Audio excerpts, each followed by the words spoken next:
আসসালামু আলাইকুম। আশা করি সবাই ভালো আছেন। আমিও আলহামদুলিল্লাহ ভালো আছি। গতকাল আমি খুব সুন্দর একটা বাগান ঘুরে আসলাম, সেটা আপনাদের সাথে শেয়ার করলাম। আর সাথে কিছু ফুল ও সবজির গাছও কিনে আনলাম।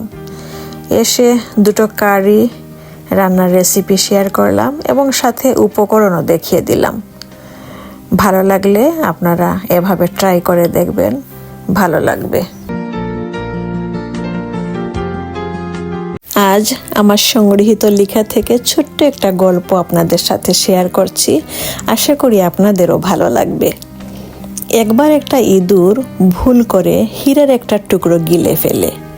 হীরার মালিকের তো ঘুম উড়ে গেল। ইঁদুর মারার জন্যে সে এক ইঁদুর শিকারীর কাছে যেয়ে বলল, যদি ইঁদুরটা মেরে তার পেট থেকে হীরাটা উদ্ধার করে দিতে পারো তাহলে ন্যায্য মজুরি তোমাকে দেব।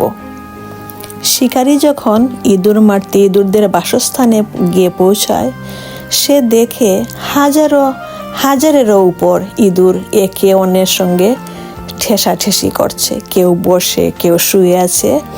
আর একটা মাত্র ইঁদুর সবার থেকে আলাদা এক জায়গায় চিটপটাং হয়ে শুয়ে আছে। শিকারী তাক করে ওই ইঁদুরটাকেই ধরে আর তার পেট চিরে হীরা বার করে মালিকের হাতে সেটা তুলে দেয়। শিকারী যখন মজুরি নিয়ে চলে যাচ্ছিল সেখান থেকে, তখন মালিক আশ্চর্য হয়ে শিকারীর কেরামতি দেখে তাকে জিজ্ঞেস করলেন, আচ্ছা ভাই, হাজারো ইঁদুরের মধ্যে তুমি কিভাবে বুঝলে যে ওই ইঁদুরটাই হীরাটা গিলেছে?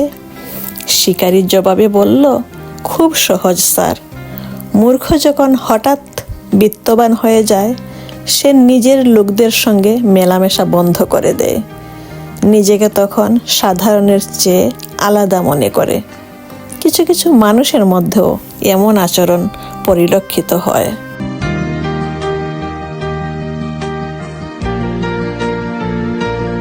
জানি না আমার আজকের ভিডিওটি আপনাদের কেমন লাগলো। আশা করি একটু হলেও ভালো লেগেছে।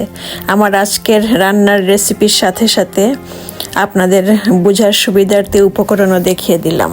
সবশেষে বলবো, প্লিজ লাইক, শেয়ার এবং সাবস্ক্রাইব করতে ভুলবেন না। সবার জন্য শুভকামনা।